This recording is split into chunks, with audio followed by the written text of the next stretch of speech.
It's really good to be here with you guys today. It's good to be a part of what God's doing through this church and just being able to see how He works in unique and amazing ways. This church is a tremendous picture of a church that's desiring to send and be engaged as a mobilized church in the world.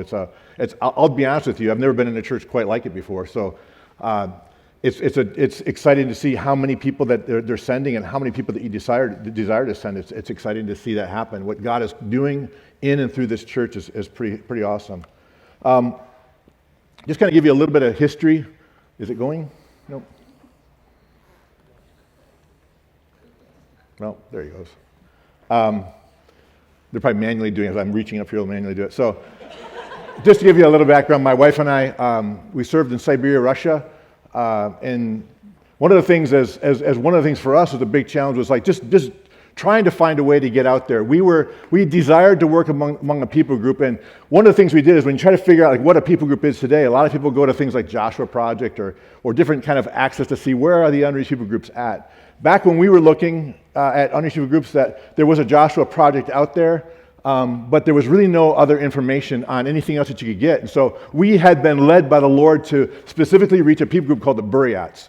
Now, you may not have ever heard of them before, but we had been researching, and God had just done some kind of unique things to bring us to see the Buryats reach with the gospel. And so we actually went around looking for teammates, desperately seeking somebody who would come and join us.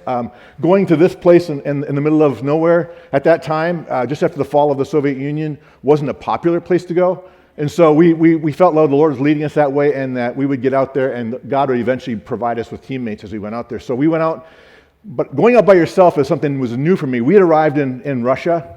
I didn't know very much about the country. I just knew that was where they lived, in this place called Buryatia. I had an encyclopedia, which is something that for you guys in college, it's a book with paper and things like that, and it's in a museum somewhere here. But as you go out there, they had these things, and you'd look it up, and you'd see there was a little picture of a Buryat guy and a little paragraph saying this is where they live.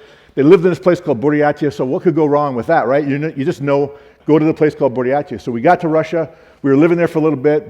My wife, we just had a baby, as you see right there, and which is a perfect time to go. So you're just thinking like, we're going to head out there. So we were at this place in this one town, and I had to go on a train from where we were at in a place called Izhevsk to Moscow, and then from Moscow out to Ulan-Ude, Buryatia.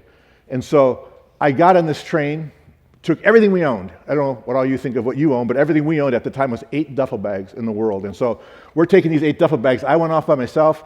My wife stayed back, and as I got out to this town in Moscow, I had been told that the train station was right next to the one train station. However, people didn't tell me that was 1.5 kilometers, almost a mile away from the other train station. So I had to take these 8 duffel bags and run them to the other side and then come back. And so I'm like, oh man. So I'm standing out there trying to think what to do, and I saw this guy that was drunk. He was sitting there, and I said, hey, watch my bags. So I tore a bill in half. Watch my bags. I'm going to take 2 across at a time. So I ran 2 back over, and I ran over to the other side, found another guy that was drunk. It was easy to find. It wasn't like a hard thing to do in Russia. And so, like, you had to go out there, and I found this other guy, and I gave him a tore bill in half and gave him it, and I ran the bags across. I had asked for one thing, because I didn't know how to get a train from where I was going to go to, which seems simple, right? How do you do this in a country you've never really been to before? How do you get that train to go to where I wanted to go in Siberia? And so I asked help from somebody, and they brought a kid came out to translate for me. And he was 15, and he was out there, and we're standing by this train as I'm with all my bags and waiting for this guy to come in. And I kind of said, like, what's going to happen? He says, the train's going to back up, you're going to put your bags on, and then you're going to leave. I'm like, what could go wrong with that? So here you're sitting out there thinking, and as I'm standing there, the train starts to back up, and people start crowding this one spot where I'm at. I'm thinking, I like space anyways, and so I'm thinking, come on. And then people started ripping into my bag and trying to grab things out of it. So you're like slapping hands and thinking, hey, and as the train backed up, the door opens up, and I looked at this guy, and he just said, put him on. So okay, so I started running in there to put him on, and it was chaos. But I played rugby in college a little bit, so I thought, I can do this part here. This is like a physical thing. So I'm like running in there, throwing my bags in there, pushing people back, and running my bags in there. And I was like proud of myself. I did it. I did A of all the way through Z of things I have to do, but I did it. I'm on the train.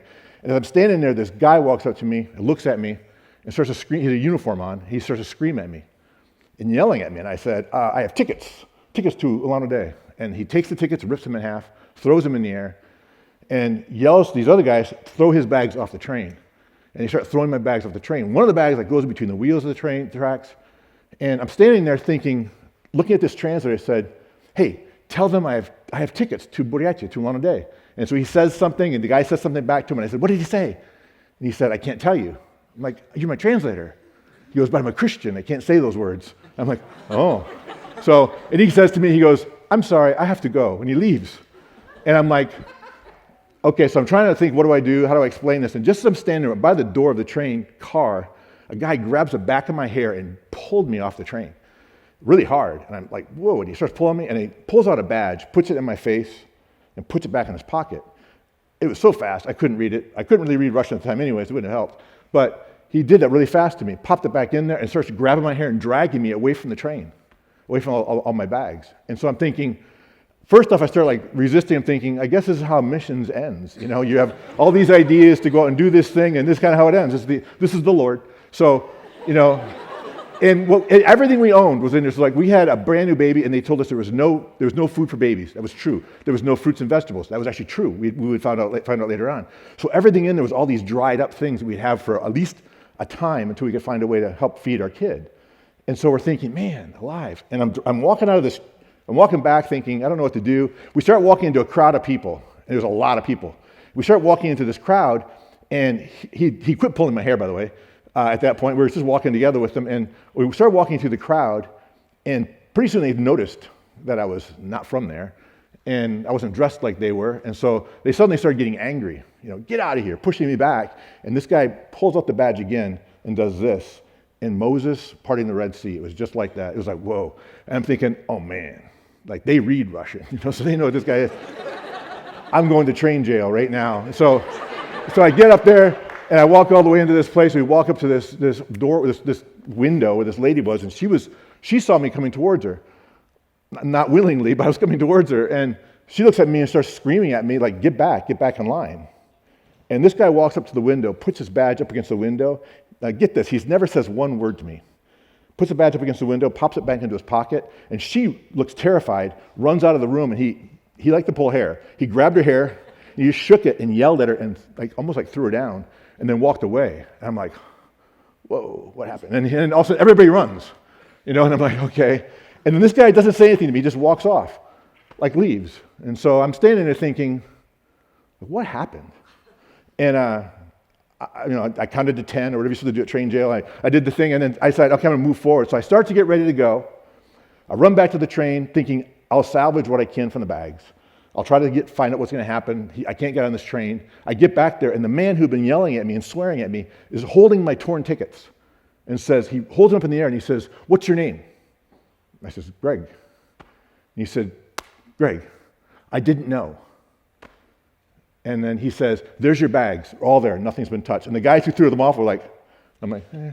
And then I run in to get in the car, I hop on this train, run down to get on this train, and the train starts to move. It was literally actually moving when this is happening. I'm running on, the train's moving, I'm jumping on the car, hopping in there. And now for the next 5.5 days, I'm going to go across Siberia.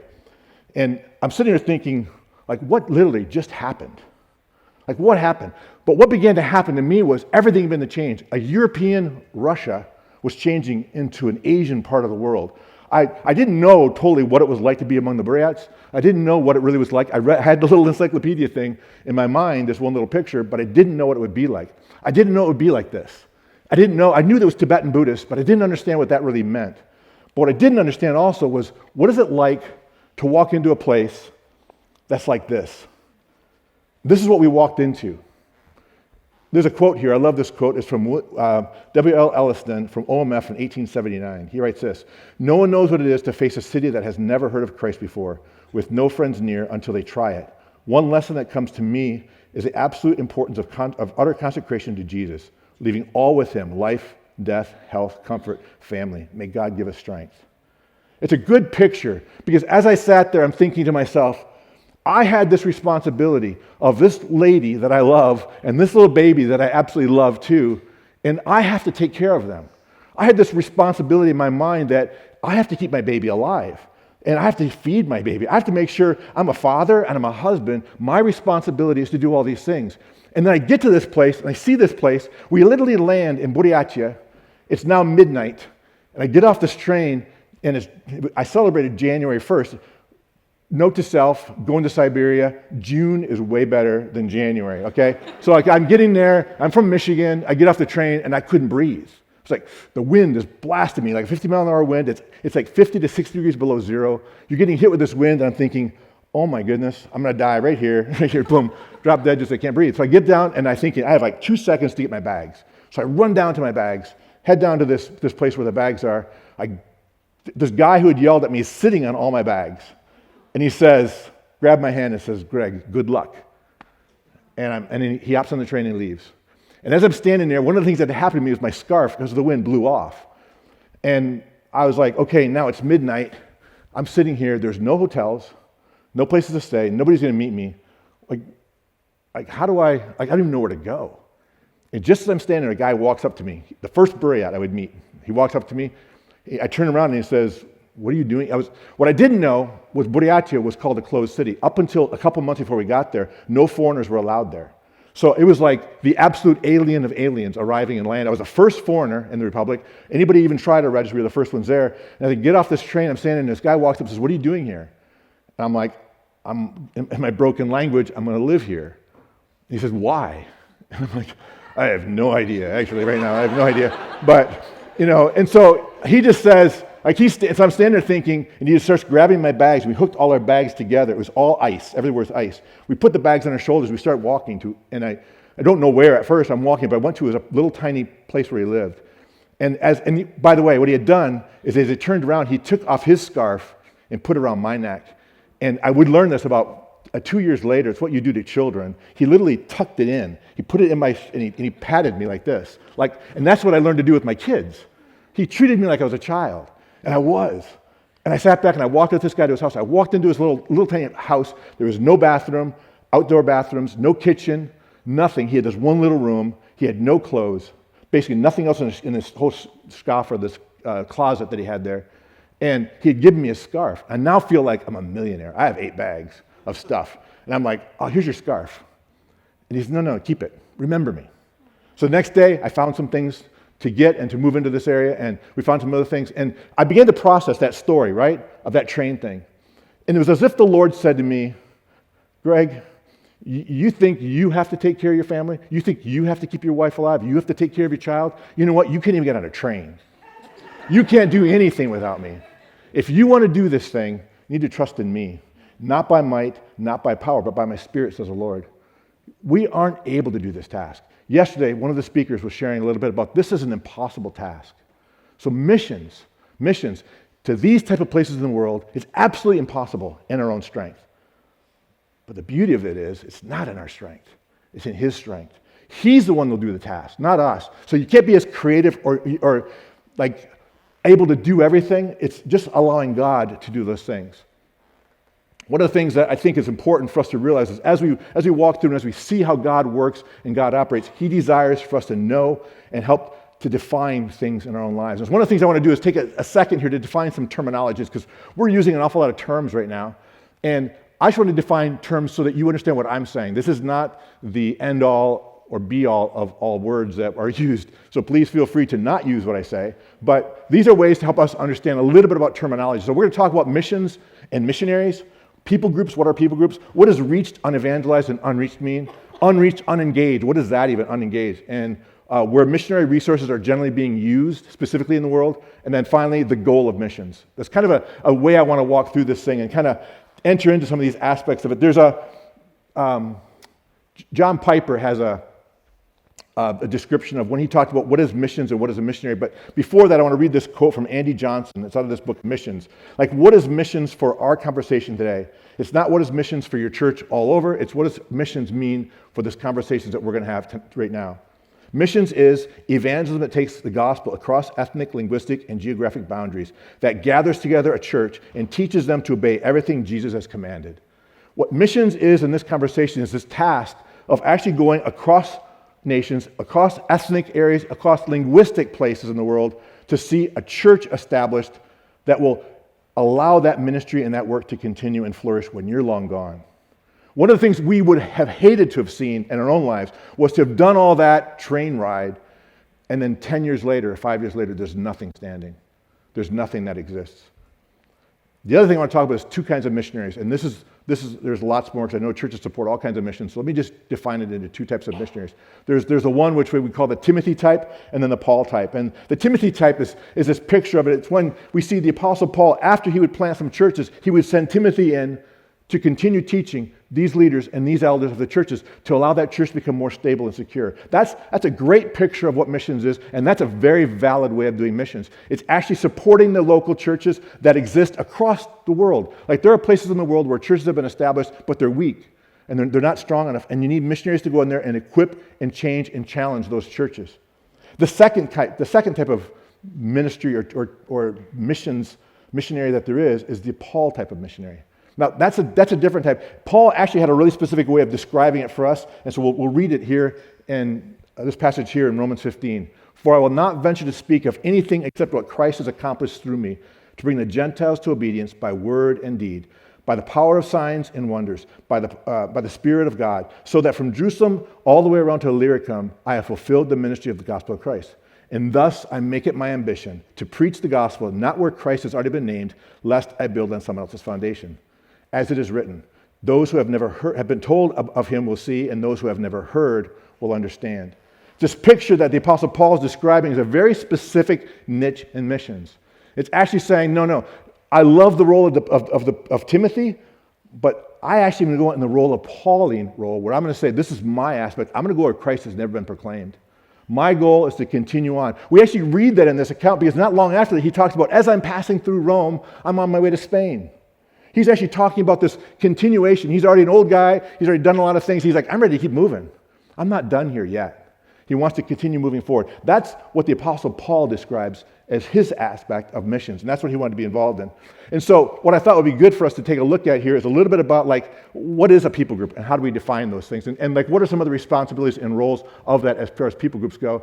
When Jesus is describing this, he's talking about people groups and languages, and one of the things that gets confusing is, how many languages are there? Steve mentioned it a little bit ago. There's many as 16, 10,000. The numbers are all over the place when you get down to the numbers of people groups. I want you to think about one person. Because for me, I'm a science person, and you know what? When numbers get too big, you start doing 0, 0, dot, dot to the 10th of whatever it is, and it's it just gets to be huge. Reality is, we're talking about people. People that we don't know, but who God does, who actually make a difference in this world. And God actually cares for them, even though we don't know them. So I know the numbers are huge. There's massive numbers of nations around the world, and where are they and what are they involved in? The other aspect of this is what are the least reached? What do we mean by that? And what does reached and unreached mean? So those are kind of aspects I want to talk about here. First one I want to talk about is, what is a people group? So for our definition, it's a common language, history, and customs. Meaning there's a unique language that these guys speak. They have a unique history that they start talking about the world from their perspective, and they have customs. They actually describe their worldview as a story that begins with them in the beginning. It usually does begin with them in the beginning. They're the significant characters. They're the story that it begins with. And so they'll tell their stories about how they began from their own perspective, where it began. It's a unique group of people. It's kind of this picture for us to understand. It's the largest group of people that a group can gather in where the gospel can flow without encountering significant barriers because of culture and language. Meaning this, the gospel can only go so far, and then no longer does that language spoken. Now it's another language. And for someone to actually take that step to go into that other language group, they have to do a phenomenal thing, an extraordinary thing, by going in and learning that language and that culture. Not an easy ask. Huge, huge challenge.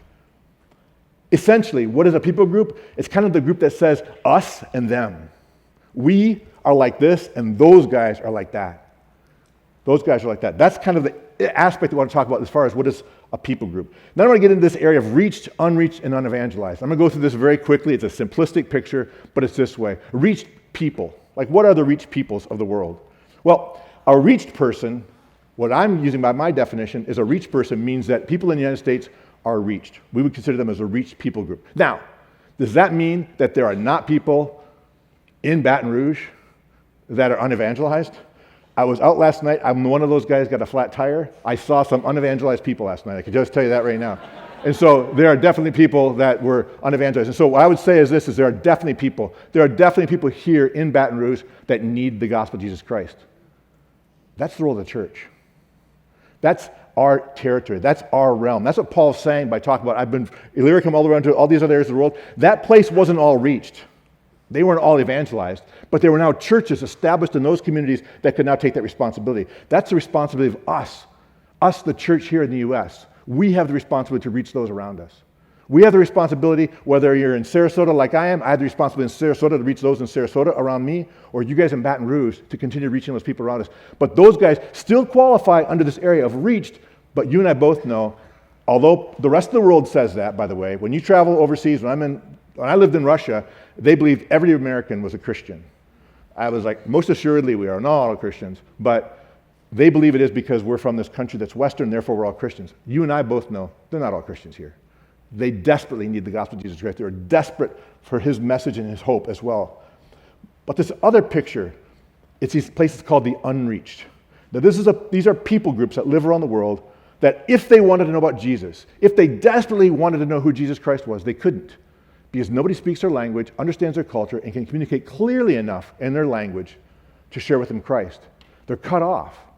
They're cut off for years, for centuries, for millennia at times. We're looking at these places of the world where absolutely nobody's been before. That's what it was for us among the Buryats. The first ones in there, this first responsibility of sharing Christ among these people group was challenging. It was very challenging for us.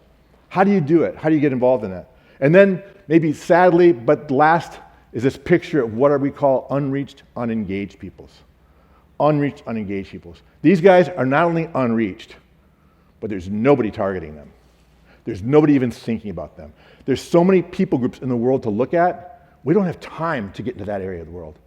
And it's complicated. There are people groups that we've discovered as we've walked along that live in these communities where we live that are massive people groups that actually don't even have an identifier as a name, but they have a unique language, a unique culture. Nobody can work with them, but they're called, and actually in one of our countries, they've only got 56 registered languages, or 56 registered people groups, although there are over 400 languages spoken in that one country, which means the government has said, let's just minimize the people groups. Let's just call them all 56. And now, that country is now trying to say, let's just forget that 56, let's just make them all one. Let's just make them all us. We'll eliminate their culture, their life, their history, and their language. That's a tragedy that's taking place around the world. And it's one of these situations where these guys are the neediest of the needy, the unengaged. There's no missionary, there's no mission agency, there's nobody talking about it. We shared a little bit earlier today that when we were actually talking in our second class, we did our workshop, some of you were in there, was that train ride I did with my wife and I did when I was in Turkey, when a guy opened up a map and showed me Buryatia on the map. The first time I'd ever heard of it. First time I'd ever seen that. And here we are thinking about this thing, and my question was, is anybody trying to, does anybody even live here? And he said, I have no idea if people live there, but I can tell you this, there's no agency, there's no Christian, there's nobody trying to reach these guys. And that's what I believe the Apostle Paul was seeking. That's what he was talking about when he said, I make it my ambition to preach Christ where he's never been proclaimed. One of the challenges to all of this is it's a task that's really hard. There are things that will hinder and make it very difficult. There's religious, cultural situations, there's government situations taking place, political situations taking place, history of relationships between our country and another country that cause animosity between those countries, making it extremely difficult to get into these areas. The reason why these people groups are still unreached today is because it's hard. It's just hard. You got to find people willing to allow their lives to be used for His glory, but to move to places where it just doesn't seem fun to go to. It just doesn't seem like it's an opportunity that would make sense for me in my life. It just doesn't seem like it's something that would matter. We have to go to places and just trust the Lord that God and His grace and His glory will allow us to see a work take place. It's hard to find people to do that. But God is allowing those things to happen. This right here is a picture that I saw in the magazine, or in the encyclopedia, and this is the picture of the Buryat guy. Now, one of the things I actually found out when I was in Buryatia was, one of the things that they told me was, did you know you're not the first foreigner here? Well, it wasn't a competition, really. So I was like, no, I didn't know that. And they're like, yeah, there was a foreigner here before. And you see that rock in the middle of town? There was a big, huge rock in our area where we lived. By the way, the Buryat people, about 2 million of them in our area. In our republic, we had about 130,000 deaf people in our area. So it wasn't like, I pictured Siberia as like being empty. It wasn't so empty. It was like there were people there. And this guy was out there and they said, there's a rock in the middle of town here, and this is a crying rock. And they didn't really know much about what we were doing there, and they were saying, but they knew that I was talking about the Lord, and they're like, this guy also was a believer like you. He didn't say we're Christian, but they said they're also believers like you. And I said, oh, really? And they said, yeah, that's called the Crying Rock. And I said, oh, why did they call it the Crying Rock? And they said, because this lady, the lady who lived here, her husband, they moved here, and she used to cry all the time until he murdered her and murdered their kids. And I was like, oh.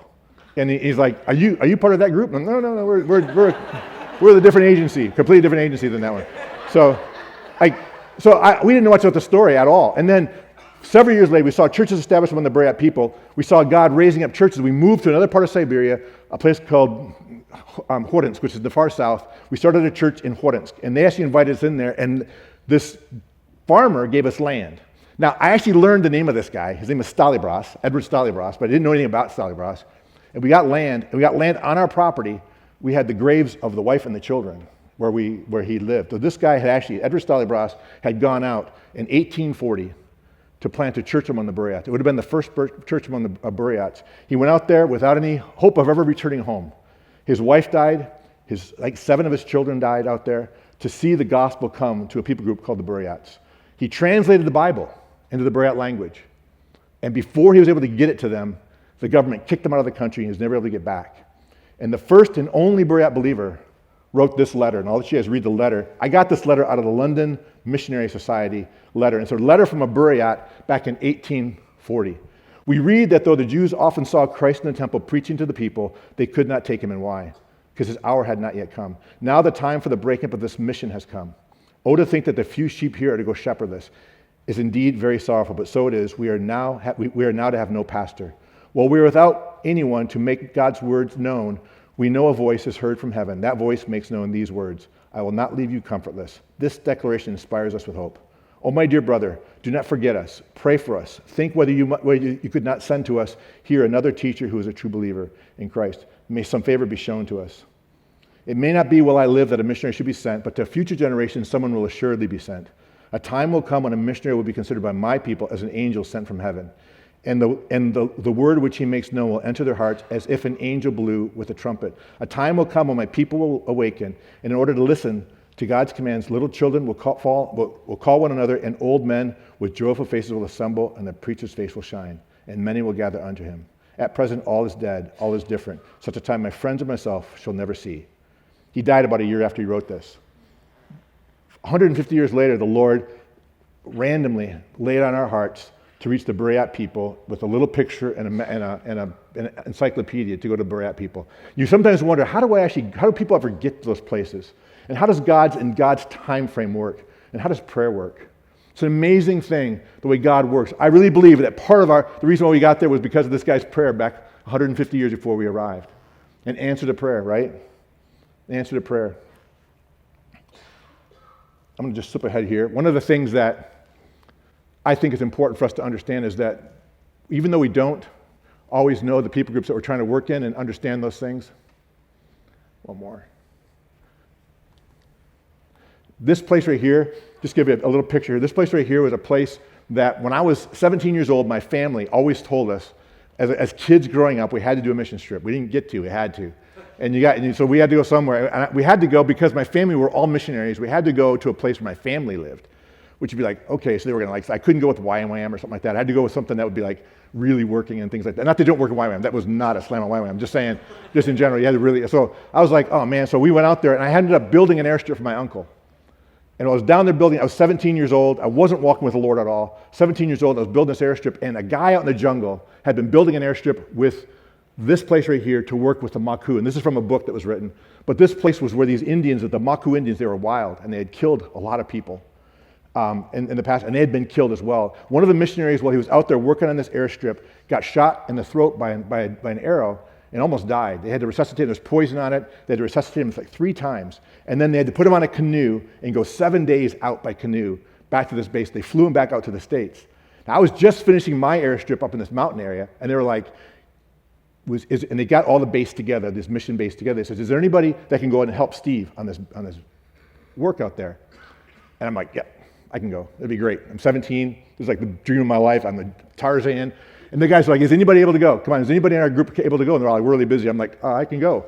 And then they're like, any human in this group, is anybody that's like a normal person, can anybody go? And it was like, yeah, me. And so finally, like out of desperation, like, okay, we'll let that guy go. And so I got to go. And so I started to work out there, and it was like I arrived out in Colombia, South America, in this jungle to work with the Maku. And I'm building an airstrip every day, and literally every morning I'd get up at like 4 a.m., we'd hunt for our food, we'd go in and work on this airstrip all day long. And I did this for almost a year. And I was like working on this thing, and we were getting along the times there, and the Maku, you could see them in the jungles at times and things like that. And I remember talking to this missionary one time and saying, Steve, why do you do this? Like, those guys don't even like you. They don't like you at all. And like, they're screaming at us at night, they're shooting at us at night. We actually had this bright idea, which I say it now because I was a kid, I could be you can judge people that are older than you when you're like 17. So like, we gave them PVC pipes for their blowguns, right? So we lived out on the water on this houseboat because the Indians would shoot their arrows at us and their blow darts at us. So we gave them PVC pipes. Guess what could hit the house now? At nighttime, they would come to the shore, they'd yell at us, and we could hear the ting, ting, ting, ting on our roof. They were shooting blow darts at us. And I'm like, they don't like us. They don't like us here. And he goes, if I was here because they liked me, I'd have been gone a long time ago. I'm here because Jesus Christ loves them. I'm here because Jesus Christ loves them.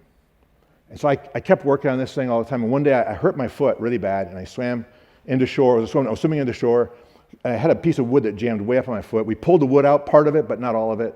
And about a week and a half later, it extremely infected. And it was all the humidity, all the things going on. So it started to turn in colors. And so I knew I had to leave. I started getting sicker and sicker.